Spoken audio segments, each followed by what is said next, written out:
Declara-se aberta esta sessão do Parlamento da Região, o programa onde ouvimos os deputados eleitos pelos 5 distritos a norte do Douro, mais o distrito de Aveiro. Esta noite tenho como convidados em estúdio Virgílio Macedo, deputado do PSD eleito pelo Círculo Eleitoral do Porto, Luísa Salgueiro, deputada do PS, eleita também pelo Círculo Eleitoral do Porto, Altino Bessa, deputado do CDS, eleito pelo Círculo Eleitoral de Braga. Esta semana, porque isto acontece rotativamente, seria a vez do Bloco de Esquerda estar presente no programa, mas devido à discussão da liderança interna, nenhum dos 3 deputados eleitos, quer os 2 do Porto, quer o de Aveiro, puderam estar presentes esta noite. Desafiei os convidados para um tema, a crise dos vistos dourados, ou vistos gold, como se costuma dizer. Mas como estamos em Portugal, e eu gosto de palavras portuguesas, assim pus este tema para o programa. Meus senhores, muito obrigado. Espero que tenham refletido sobre isto e começar pela deputada Luísa Salgueiro. Senhora deputada, é a favor dos vistos gold ou dourados? Eu acho que esta medida que introduziu os vistos dourados é uma medida que pode trazer benefícios para o país. Nós somos um país que tem por tradição receber cidadãos de outra nacionalidade, somos um país reconhecido por ser hospitaleiro e temos características geográficas também e turísticas que nos tornam um país particularmente atrativo. E quando estamos a falar de determinadas populações, de determinadas zonas do hemisfério, isso torna-se ainda mais apetecível. Se nós criarmos instrumentos que permitam conciliar essa vontade dos cidadãos estrangeiros de conhecerem Portugal à possibilidade de captarmos investimento, isso a mim não me choca. Acho que é uma possibilidade. As autorizações especiais de residência vão para além disto que eu estou a dizer, não se trata apenas de uma curiosidade, mas sim da aquisição de um direito que transporta consigo muitos outros associados, para, desde logo, a possibilidade de circulação no espaço Schengen. A senhora diz, se acontecer isto, se acontecer aquilo, se acontecer aquilo outro, mas o que nós temos vindo a assistir nos últimos dias, nos últimos 5, 6 dias, é que, afinal, havia muitos ses que não estavam... Eu estou a falar do instrumento dos vistos dourados como ele foi concebido legalmente. Temos no dia de hoje, temos de analisar isto em 3 perspectivas. Hoje, 17 de novembro. A perspectiva legal, a forma como o instrumento foi concebido quando foi criado e os objetivos que tinha subjacentes. A perspectiva judicial, porque neste momento já se trata de um problema que está nos tribunais, na fase de inquérito no Ministério Público. E a perspectiva política consequente a estes problemas judiciais. Portanto, os ses que eu coloco não fariam sentido no início da vigência desta medida. De lá até aqui, e sobretudo nos últimos dias, muita coisa mudou que desvirtuou aquilo que podia ser um instrumento válido para o país. É da mesma opinião, Sr. Deputado? Eu acho que esta medida dos vistos gold é uma excelente medida no sentido de captação de investimento. Temos que ver que não é uma medida original, outros países europeus têm também essa medida de captação de investimento e, portanto, Portugal, como tem excelentes condições para atrair investimento estrangeiro, nomeadamente nas áreas, sabemos que preferencialmente têm sido realizados investimentos na área imobiliária, que era um setor que tinha uma oferta superior, muito superior à procura, e portanto foi uma forma também de começar a dinamizar esse setor. E portanto eu acho que isto é uma medida positiva, que dinamiza não só o setor da construção civil, mas depois todos os setores a montante e que, ao fim e ao cabo, há uma captação de investimento, de transferência de recursos do exterior para Portugal e, portanto, isso é de saudar e penso que os resultados estão à vista como sendo extremamente positivos. Eu tinha uma esperança, enquanto cidadão, e declaro desde já republicano, que as pessoas eram todas iguais. Parece-me que aqui não é bem assim. Quem tem dinheiro pode, quem não tem fica à porta. Não, eu penso que não se pode pôr a questão nessa ótica. Nós sabemos que existe uma grande apetência por autorizações de residência no espaço europeu. Tem que haver, como é evidente, a Europa é uma região que está aberta, que todos os anos dá milhares e milhares e milhares de vistos de autorização de residência e, portanto, aqui não há nenhuma segregação entre ricos e entre pobres, entre pessoas com mais rendimentos e pessoas com menos rendimentos. O que está aqui em causa é que alguém que queira investir, alguém que queira também criar riqueza em Portugal, pode, obviamente, beneficiar de um regime excepcional que lhe permita também permanecer no país durante muito tempo, durante largos meses, para exercer a sua atividade, porque isto não se resume a uma compra de uma casa e as pessoas depois não estão cá. Há efetivamente algumas, poderá haver pontualmente situações dessas, mas a maior parte das situações são pessoas que acabam por adquirir um imóvel ou numa zona turística e que depois recorrentemente vêm aqui. Nós iremos falar destas zonas mais turísticas. A deputada Altina Bessa, não choca esta ideia? Todos nós nos lembramos, tem sido falado quando nós vemos os casos como de Lampedusa e nós vemos tantos imigrantes a atravessarem o mar, uns morrem, nem são resgatados e outros ficam ali, logo nem sequer chegam a entrar na Europa por muitas qualificações que tenham, mas como não têm dinheiro. Antes de mais, boa noite, cumprimentá-los, agradecer o convite. Não tem que agradecer. Eu acho que está a querer misturar um bocadinho tudo isto. Antes de mais, esta atração de investimento, porque pode ser feita por várias vias, quer através da transferência de capitais, quer através da criação de postos de trabalho, quer também através da aquisição de imóveis. E, se quiser pôr isso nesse patamar, aquilo que vai acontecer é que se essas pessoas que têm essa apetência para virem para a Europa, para adquirirem estes vistos de autorização de residência, convém também esclarecer que isto não é uma atribuição de nacionalidade, é uma atribuição de residência. Se não vierem para Portugal, se Portugal não for um país atrativo, tal e qual como noutras matérias, quando falamos ao nível do IRC, por exemplo, obviamente que se o país não for atrativo para captar investimento... Mas eu julgo que se os pais, se tiverem filhos, se forem inscritos no ensino em Portugal, que ao fim de um tempo têm direito à dupla nacionalidade. Julgo, tem de estar cá um ano e fazer a agregação do agregado eu julgo familiar. Que ao fim de algum tempo, repare, não estou a dizer nenhuma... Mas têm que trazer para cá a família, têm que inscrever cá os filhos na escola, o que significa que, passado algum tempo, podem vir a ter essa autorização de nacionalidade, essa atribuição de dupla nacionalidade. Mas tem que fazer cumprir uma série de pressupostos para atingir esse objetivo. E estes vistos existem em muitos países da Europa. Se nós não tivermos esta atratividade, obviamente que estas pessoas, ao sentir-se atraídas para virem para a Europa, irão escolher outros países para poder fazer estes investimentos. Portugal é mais barato, não é? Repare uma coisa, cada país está também à sua dimensão e aquilo que pode oferecer de alguma forma. No entanto, convém também perceber, perante uma crise imobiliária como nós tivemos e atravessamos nos últimos anos, isto foi um setor que de alguma forma rejuvenesceu também com a atribuição destes atestados de residência. Lisboa, dizia que ia ser deputada. É verdade que estão muito concentrados em Lisboa, Ainda aqui há tempos o Primeiro-Ministro lançou a ideia de se fazerem uns vistos gold para o interior, que fossem atrativos também para levarem as pessoas para zonas do interior e não fixá-los apenas em Lisboa, como é o caso, mas efetivamente é isso que nós temos constatado. Mas há determinado tipo de pressupostos.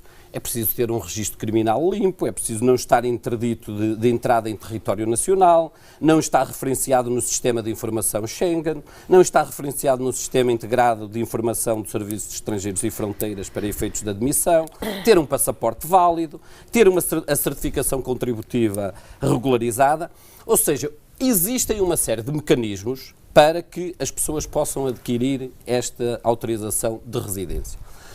E até agora nunca ninguém contestou essa medida, pelo menos de uma forma muito clara. Esta questão vem e é colocada agora em cima da mesa exatamente porque alguém utilizou, eventualmente, vamos ver, porque isso compete à Justiça, mas pelos indícios que nos são dados a conhecer, alguém utilizou indevidamente os seus cargos e altos cargos na administração pública para facilitar e tirar proveito pessoal. E isso é que está, aí é que está o erro de toda esta questão e de terem levantado agora a questão e de se pôr em causa mas eventualmente a atribuição ou não destes vistos. Agora, se a medida é boa, julgo que isto já atraiu mais de 1.000 milhões de euros para o país. E numa altura em que nós precisamos de atrair investimento, julgo que este valor é um valor significativo, é um valor porque a construção civil é muito transversal, há muitas empresas que trabalham diretamente para essa construção civil, não são só as grandes imobiliárias. Nós podemos chamar-lhe investimento, um investimento, ou podemos chamar venda, não é? Porque no caso, mas para vender é preciso construir. A menos que eu tenha lido mal, e acho que não li mal, foram criados 10 empregos com estes vistos. Uma empresa só. Foi apenas uma empresa. Pode, força. Aliás, não foi uma, foram 3, mas também não é significativo. Que eu dizia no início, não são 10, são 30. Nós temos de olhar para o instrumento, pode ser utilizado de várias formas. E o que aconteceu é que, havendo 3 possibilidades, praticamente só uma delas é que tem sido utilizada. Porque as hipóteses são ou depositar 1 milhão de euros no banco, em Portugal, ou adquirir um imóvel por meio milhão de euros, ou criar ou manter uma empresa criando 10 novos postos de trabalho. Eu penso que deveria haver um equilíbrio e uma obrigatoriedade de equilíbrio para que os vistos, ao serem atribuídos, não dependessem apenas de uma destas 3 medidas, das 2 medidas. E penso que também poderá haver outras exigências que não só estas 3, porque de facto com estas 3 a tendência normal tem sido porque é mais barata, como por exemplo só haver uma cota de vistos em função do número de vistos atribuídos por criação de postos de trabalho, haver uma cota, uma percentagem de números de vistos atribuídos por aquisição de imobiliário, de um imóvel. Ou então o imóvel ter de ser adquirido na bolsa de imóveis que estejam devolutos e a necessitar de renovação. Ou então recuperação. Ou então, além disso, não é ou é e, sujeitar os imóveis a uma avaliação prévia por entidades externas para evitar o que nós ouvimos dizer estes dias na comunicação social que acontece. Eu não sei se acontece, mas o que ouvimos dizer é que eles são hiperinflacionados porque não há qualquer controle na avaliação do valor dos imóveis. E eu penso que isso devem ser corrigidos. Também em torno disso. O IMI é o valor mas o IMI é o valor tributável.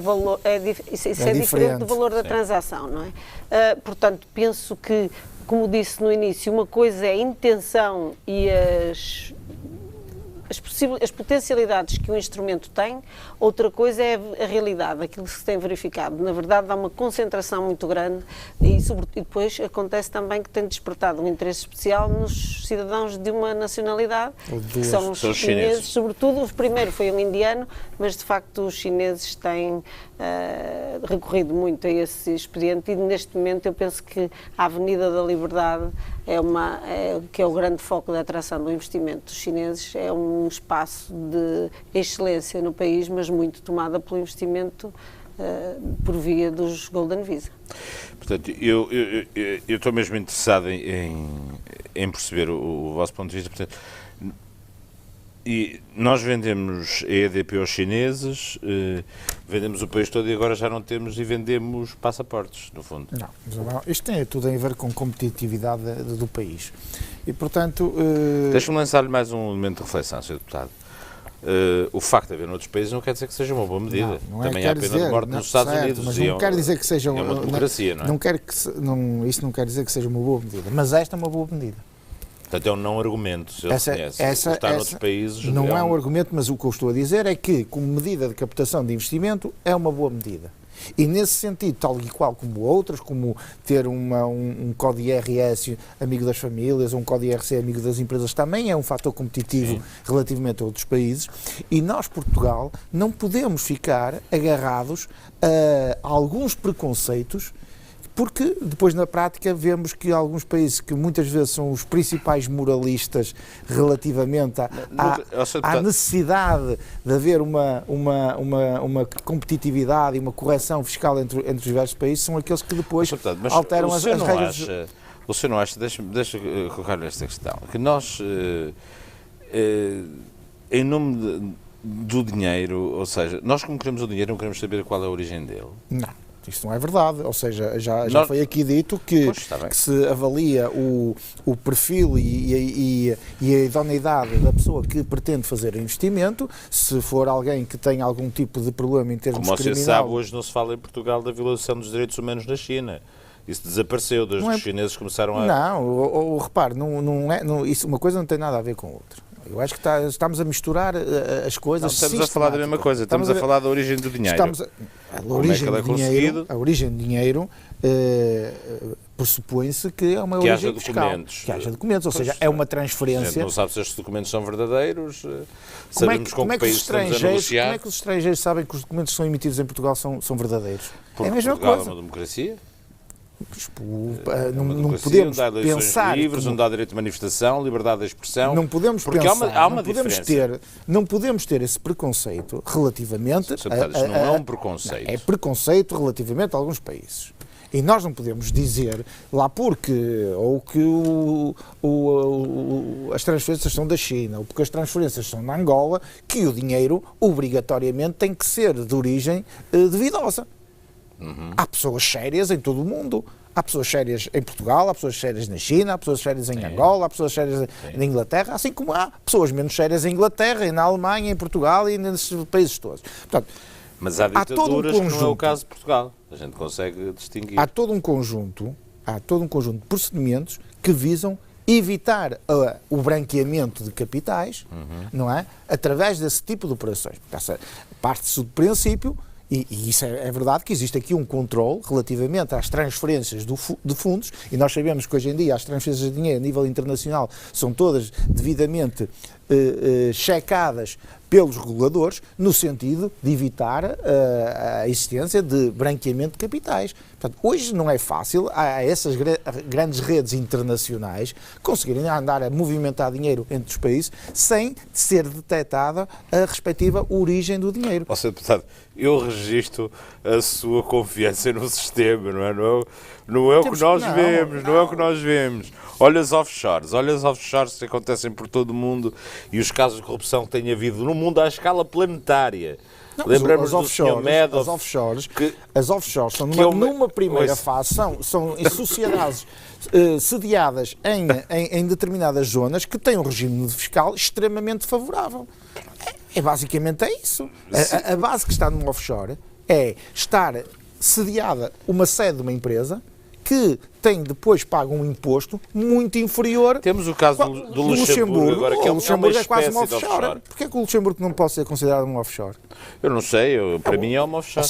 Para qualquer efeito, aquilo é um país, só que é casuístico, em que faz uma análise de 1 a 1 relativamente, mas já o regime normal do Luxemburgo já é muito mais favorável para a generalidade das empresas que na generalidade dos outros países europeus. E, portanto, aí já há uma concorrência.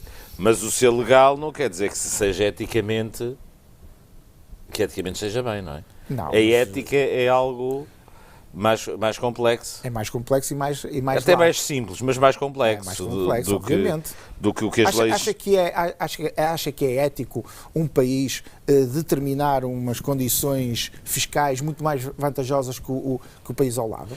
O senhor acha que é ético? Acha que é ético? O senhor acha que é ético? Acha que é ético se os ingleses virem se investirem em Portugal, que são do espaço Schengen, podem circular livremente, poderem comprar casas no Algarve ou noutro ponto do país e ficarem isentos de pagamento de alguns impostos durante não sei quantos anos. Mas isso é um problema mais uma vez, Você acha que é ético para os portugueses? Acha que é justo? Mais uma vez, isso tem a ver com o regime de tributação que está estabelecido em Portugal, nomeadamente ao nível do IMI, está a falar do IMI, não é?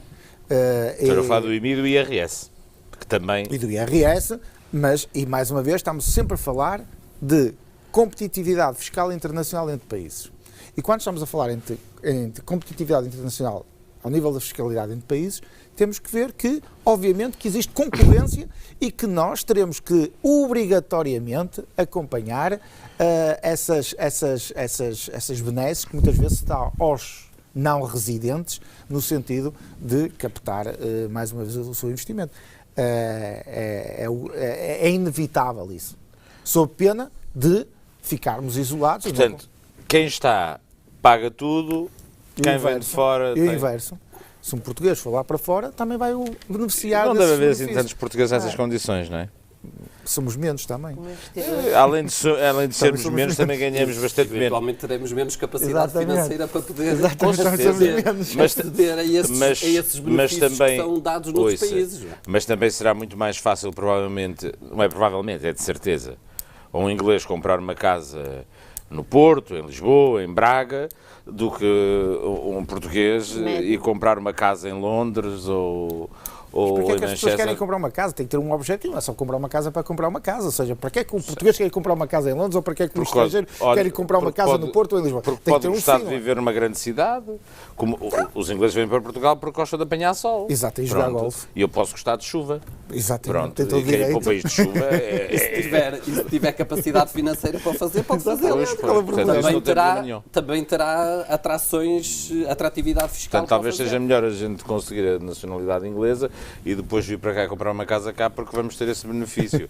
O que me parece aqui é que são coisas que muitas das vezes não jogam umas com as outras. Quer dizer, nós questionamos enquanto contribuintes num país que está na situação que está, em que estamos todos a pagar tudo quanto estamos, depois de descobrir estas coisas. Então, a mim não me cabe fazer estas perguntas, isenções, mas eu depreendo das suas palavras que é contra os vistos gold em qualquer circunstância. Eu não lhe vou dizer a minha opinião, mas já se percebeu. Já foi emitida.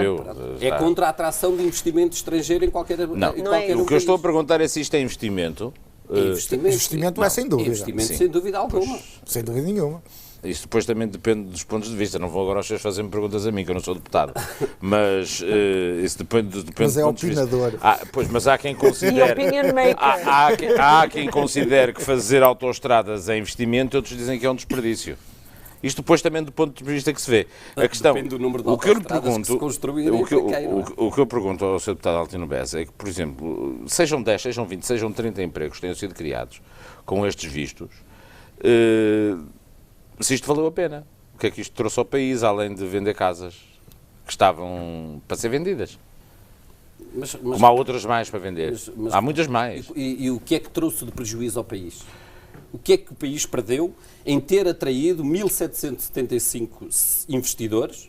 É verdade que uma parte deles são chineses, são russos e de outros países, mas o que é angolanos, mas o que é que o país perdeu com isto? Também esta é a questão, porque agora se levantou este problema, que não é nada mais, a ser verdade, volto a dizer, que grandes elementos na administração pública que ocupam grandes cargos que eventualmente terão cometido atos ilícitos e atos de corrupção. O que é que isso prejudica ao país? Quando o país conseguiu fazer um encaixe de 1.000 milhões de euros, quando o país conseguiu ser atrativo, porque não foram também, a nível da criação de empregos, é verdade que foi um número mais reduzido, mas, por exemplo, a nível do investimento de 1 milhão de euros, foram quase 100 investidores. O que significa que houve pessoas que quiseram colocar aqui, no nosso mercado, nas nossas entidades bancárias, pelo menos 1 milhão de euros, pelo menos 100 pessoas que conseguiram e que quiseram optar por Portugal para ter este benefício. Mas a pergunta também, há bocado, quando dizia, também pergunto eu, porque é que um cidadão, há bocado quando fazia referência à questão chinesa, porque é que um cidadão, porque nasceu na China, tem que ser prejudicado pelo regime que neste momento vigora na China e não pode usufruir de um procedimento legal que é aberto a outros cidadãos, mas não deve ser aberto a minha pergunta não era essa. Porque é que esse cidadão também tem que ser prejudicado por causa disso? A minha pergunta não era essa. Mas a pergunta também se pode colocar. É que há bocado estava a pôr em causa a questão do regime chinês com o qual, obviamente, eu não concordo. Ainda hoje. Mas porque é que um cidadão chinês individualmente tem que ser prejudicado? Não deve ser nada prejudicado. E não pode aceder a estes mecanismos à semelhança de Sabe que eu sou a favor favor das igualdades totais e de todas as liberdades. Aqui é que é um facto. Não estou. O problema é de ser estamos a falar que é uma ditadura e que muitas das vezes há dúvidas da origem desse dinheiro, de onde é que ele veio. Ou o senhor acha que é igual?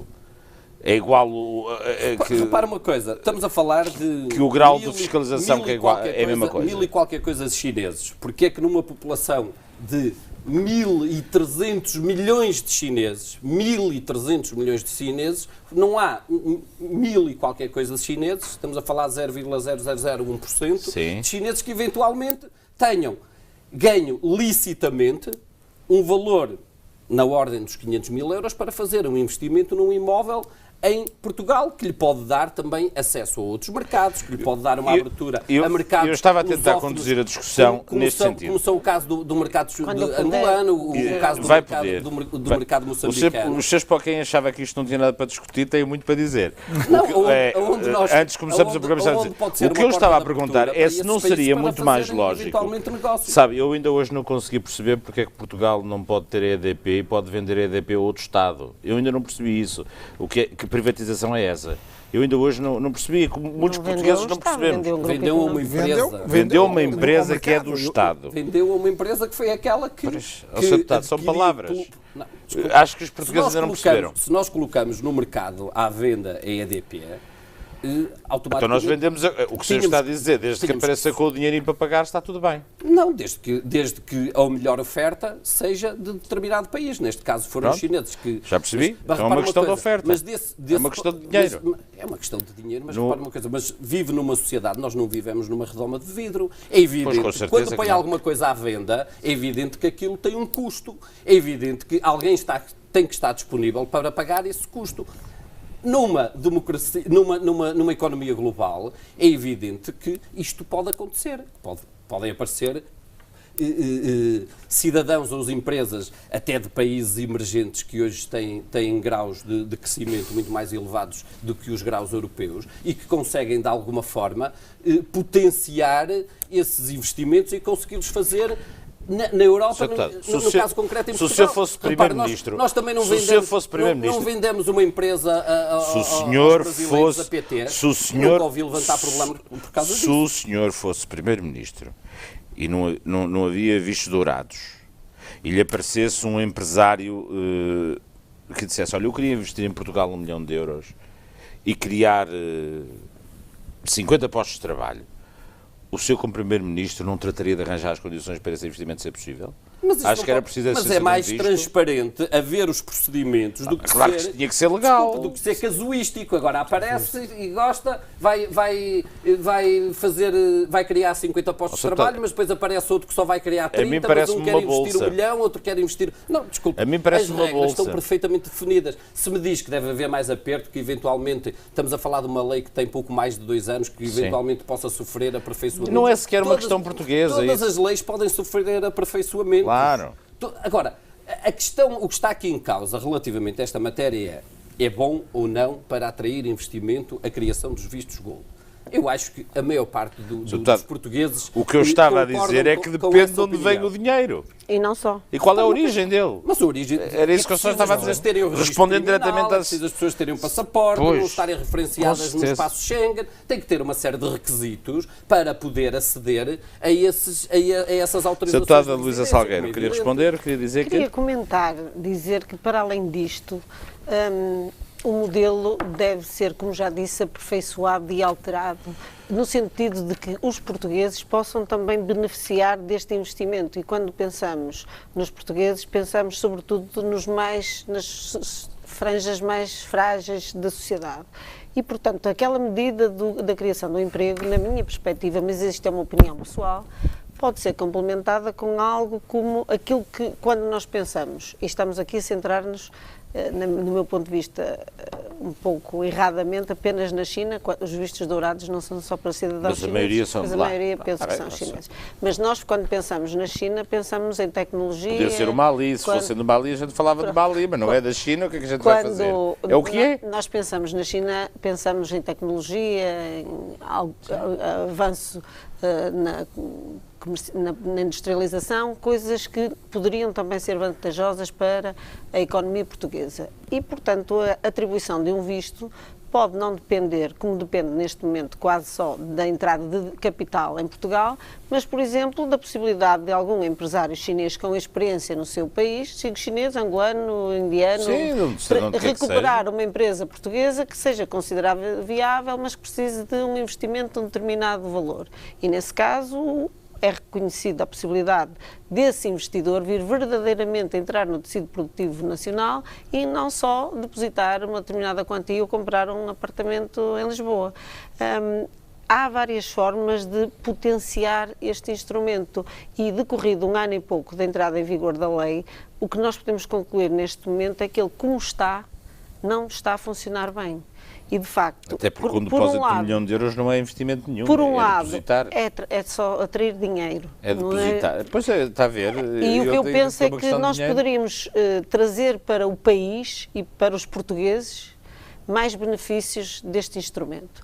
Porque se eu entendo que haja muitos desses cidadãos estrangeiros que queiram obter essa autorização especial de residência, não para eles, mas para, por exemplo, permitirem que os seus filhos venham estudar para universidades europeias, que é uma das grandes ambições, porque não reconhecem, não são reconhecidos depois no mercado internacional de emprego como competitivos, mas se conseguirem vir para uma universidade, a Universidade de Coimbra, de Direito, que é uma das ambições de muitos dos chineses, é que os seus filhos possam estudar nas universidades europeias.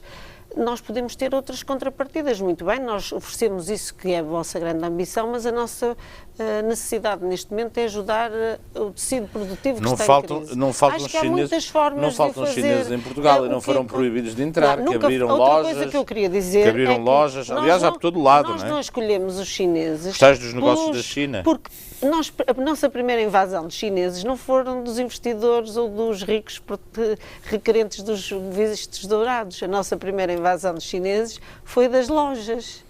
E esses não eram os grandes... E nós também os acolhemos bem, sobretudo aqui no Norte, onde há comunidades chinesas muito respeitadas. Muito respeitadas. Há uma comunidade, há quase uma cidade aqui instalada. É uma Chinatown. Que convive com nós e que não trouxeram... Mas o que é dito é assim, se você tiver isto... Mas desculpe-me, Fernando Tavares, está tudo bem. Mas não pode ser só assim. Essa é uma forma, neste momento, mas o que eu disse é o modelo é virtuoso, mas precisa de ser corrigido. Na discussão política tivemos a demissão do ministro Miguel Macedo, que está visto que não tem nada a ver com isto, pelos vistos. Pelas declarações que ele fez não tem nada a ver com isso. Como é que interpretou esta saída dele do governo?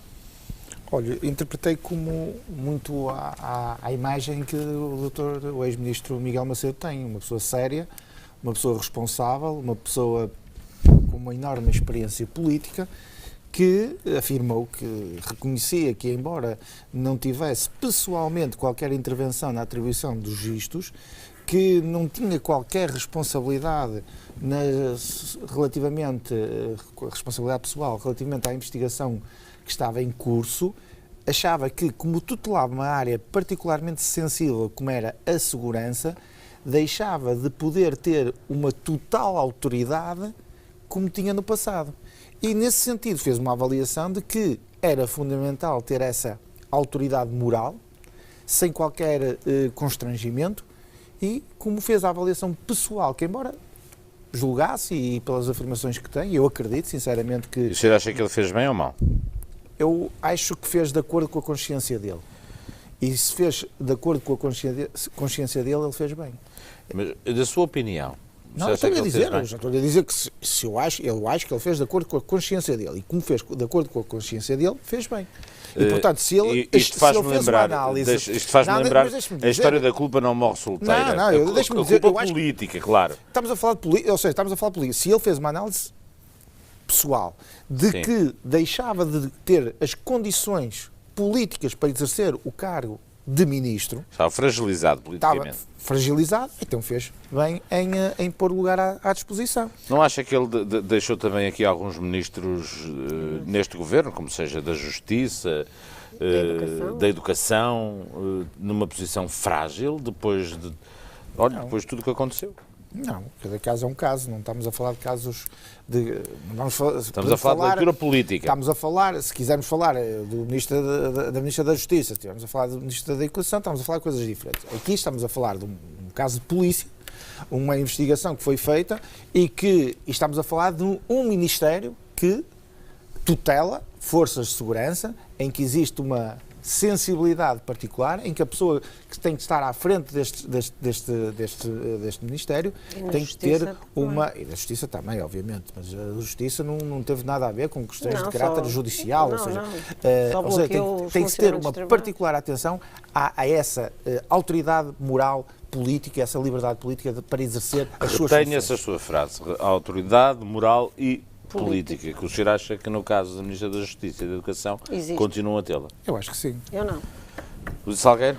Bom, eu, relativamente à pergunta que fez inicial sobre a decisão do Ministro Miguel Macedo, acho que revela, de facto, uma atitude de grande seriedade e de responsabilidade, de sentido de Estado, uma vez que, apesar de o Ministro, de acordo com as suas afirmações, não estar envolvido de todo no caso, a circunstância de ter alguns contactos pessoais em termos de escritórios, portanto, de sociedades comerciais com alguns dos envolvidos, o fez sentir diminuído na capacidade para exercício do seu Ministério, que envolve funções de soberania. E, portanto, acho que é um gesto de louvar na vida política nacional, mas que infelizmente escasseia.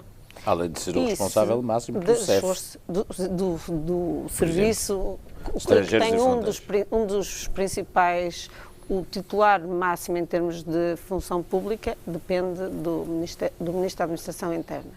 Mas, como eu dizia, acho que a atitude do Ministro Miguel Macedo foi uma atitude digna e séria. Isso contrasta, do meu ponto de vista, em absoluto, com as atitudes que foram tomadas pelo Ministro Crato e, sobretudo, pela Ministra Paula Teixeira da Cruz. É impossível que uma responsável pela pasta da Justiça não tire ilações políticas do facto de, por uma medida que tomou, apesar de todos os avisos que teve, quer dos próprios serviços que tutela, quer da oposição, por uma questão de teimosia e afirmação pessoal, ter imposto duas medidas. Por um lado, a entrada em vigor do mapa judiciário, quando não estávamos preparados para isso, e, por outro lado, o funcionamento do novo sistema informático. Ora, eu, apesar de ter a minha atividade suspensa, sou advogada, lido diariamente com colegas advogados, e o que é certo é que o que se percebeu foi que o país parou. As pessoas não podiam apresentar uma peça processual e nem se sabia onde estavam os processos.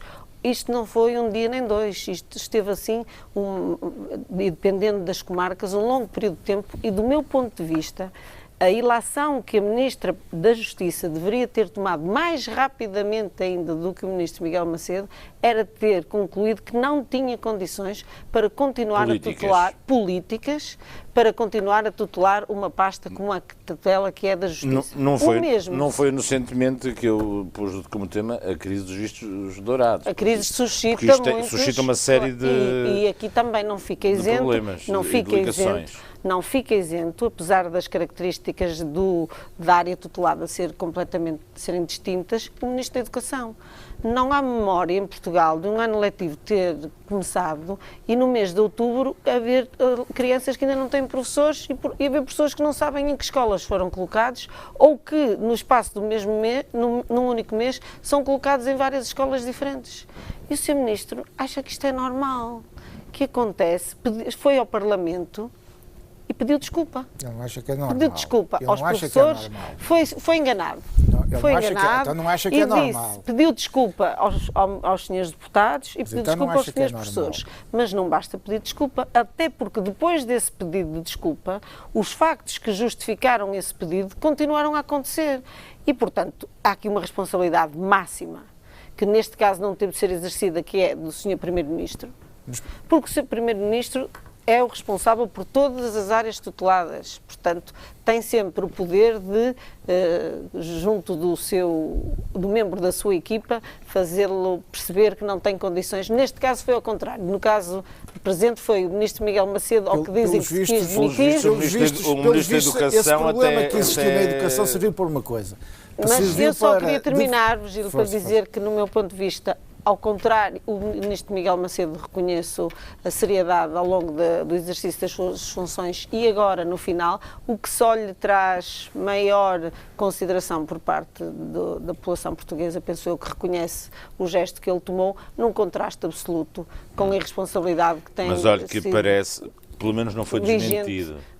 Que o Ministro da Educação também terá então o seu Primeiro-Ministro tem de perceber que os ministros não têm mais condições para continuar. Então a culpa do Primeiro-Ministro agrava-se. Eu só ia dizer que estes problemas na colocação dos professores e do início do ano letivo este ano serviu pelo menos para uma coisa, para definitivamente os concursos de colocação dos professores não serem realizados em setembro, no início ou em julho, ou entre julho e setembro, mas para começar em maio, para a tempo útil, em tempo útil, as pessoas organizarem a vida. Aliás, finalmente, é porque é que isso nunca foi feito. Nunca foi feito, exato. Ao menos aprendemos mas, algo útil agora a provocação minha é porque se calhar não tem 500 mil euros, não é? Isso resolvia-se. Sr. Deputado Altino Bessa, esta demissão, o facto do Ministro ter apresentado a demissão, não carrega aqui... sobre os outros ministros, apesar de ele não o ter dito, todos nós estávamos a ouvir aquilo, o que pensávamos era isso. Claro. Não é? Que havia outros casos. Eu, antes de mais, gostava de realçar aqui as qualidades políticas e pessoais do Dr. Miguel Macedo. E isso foi visto até nas reações daqueles que com ele tiveram que negociar, ele na qualidade de ministro, e, nomeadamente, os interlocutores representantes dos sindicatos. Aquilo que ouvimos foi exatamente que aquilo que o Dr. Miguel Macedo fez... O Sindicato de Polícia, o Sindicato da GNR estavam todos preocupadíssimos com esta saída do Ministro. Repare, estavam preocupados, mas eu ouvi declarações de vários representantes dos sindicatos onde diziam que este terá sido provavelmente um dos melhores, se não o melhor ministro da administração interna que nós tivemos no pós-25 de Abril.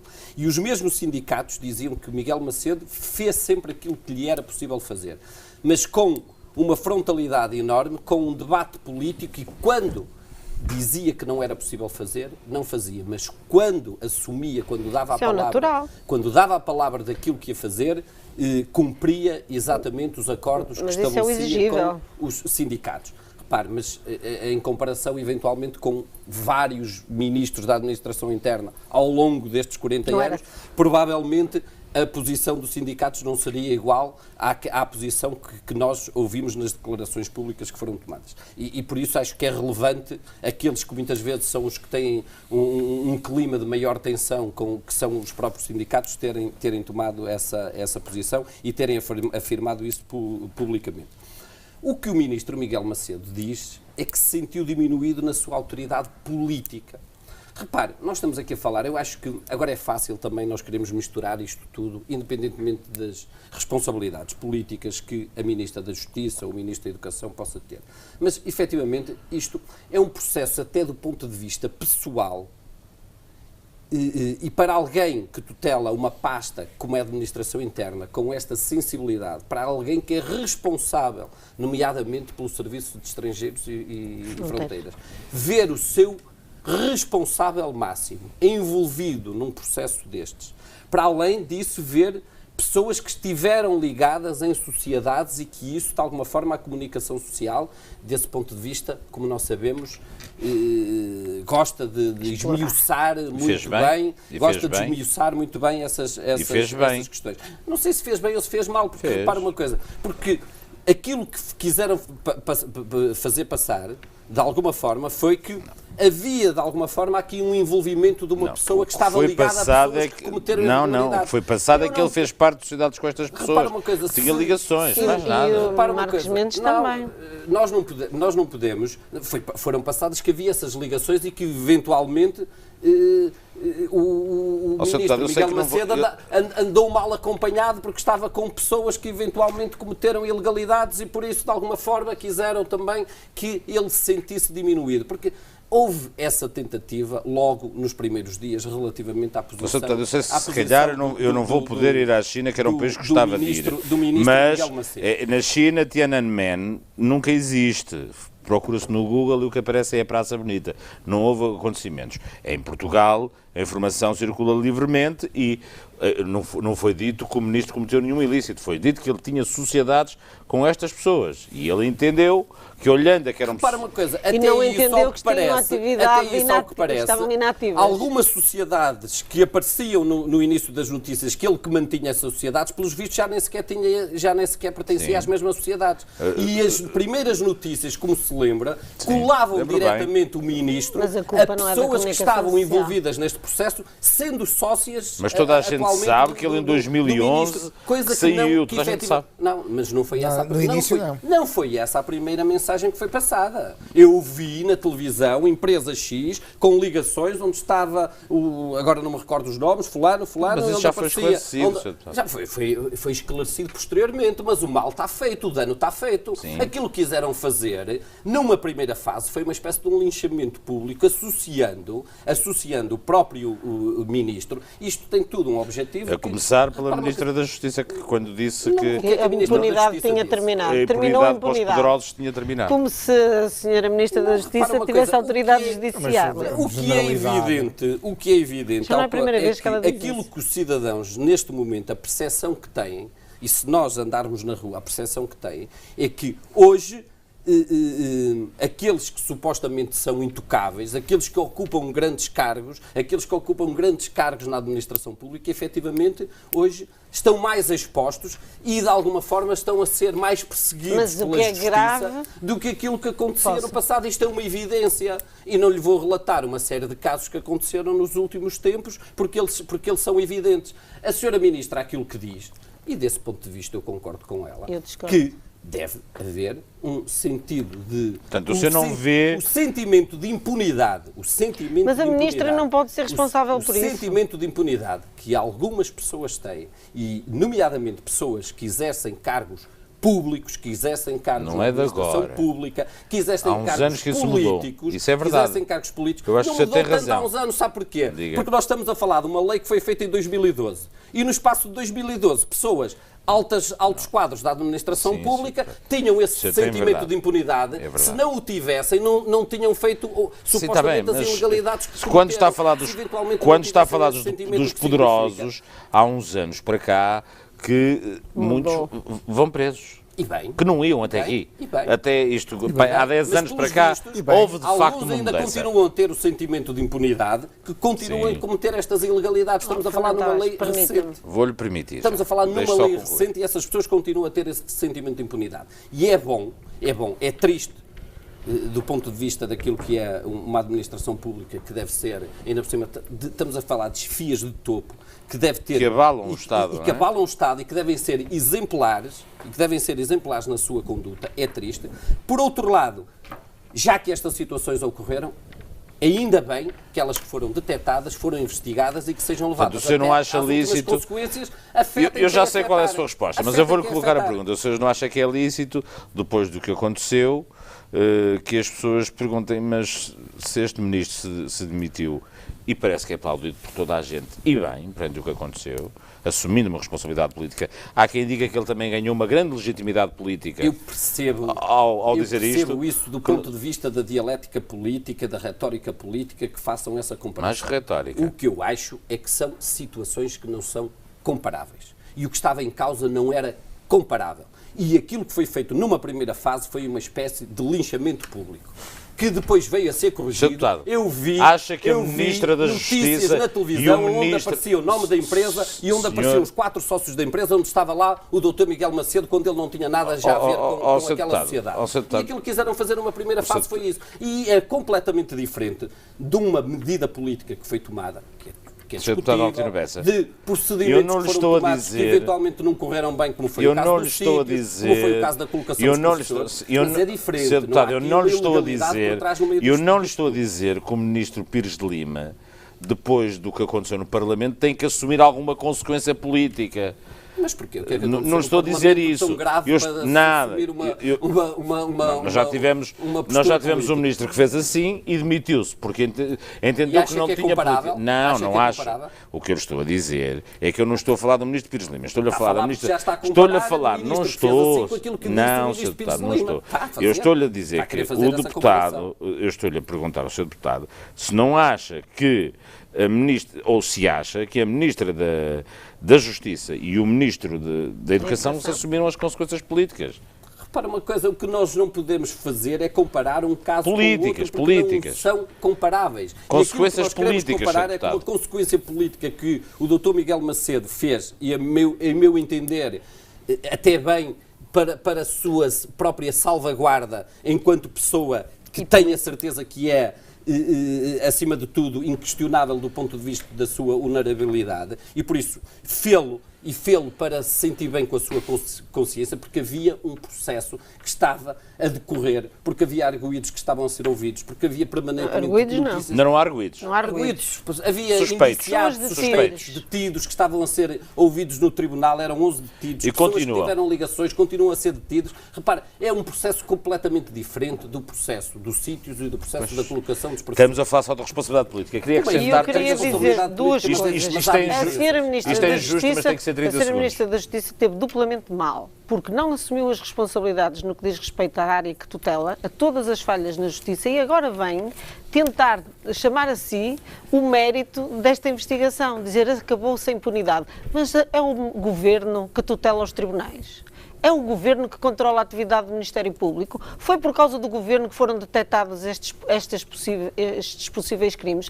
A senhora Ministra não tem nada a ver com isto. Nem pode tentar agora branquear o déficit político em que se encontra. Com esta situação, a senhora Ministra deve respeitar a separação dos poderes e não deve tentar tirar louros para si do trabalho que está a ser feito pela Polícia Judiciária e pelos órgãos de investigação do Ministério Público. A senhora Ministra é formada em Direito, tem a noção disso e está a fazer dos portugueses parvos. E nós não somos parvos. E a senhora Ministra não tem condições para continuar e a partir deste momento tem ainda menos. Provavelmente porque não há interferências deste Ministério, desta Ministra, na Polícia Judiciária e no Ministério Público, como eventualmente eu não sei, a senhora Ministra é que disse passado. que acabou agora. E por isso, eventualmente, essas organizações funcionam melhor do que aquilo que funcionava. Quem diz isso foi a senhora Ministra. A senhora Ministra é que disse agora acabou. Significa que ela intervém. Porque o Ministério não tem interferência, porque o Ministério não tem interferência nessas instâncias. E o facto de não atrapalhar e de deixar que as entidades possam... Eu ouvi tanto tempo, Altino falou tanto tempo, eu só queria dizer que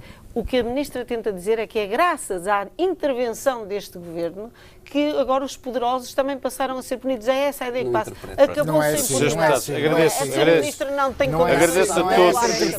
Agradeço a todos terem estado aqui esta noite para discutirmos esta crise dos vistos dourados e que tem várias ligações e interpretações. Pronto. Não são os senhores que dizem que dizem, sou eu que digo a crise dos vistos dourados. Obrigado a todos por terem vindo, obrigado pelos vossos esclarecimentos e por terem contribuído para esclarecermos a opinião pública. Boa noite e obrigado pela sua atenção.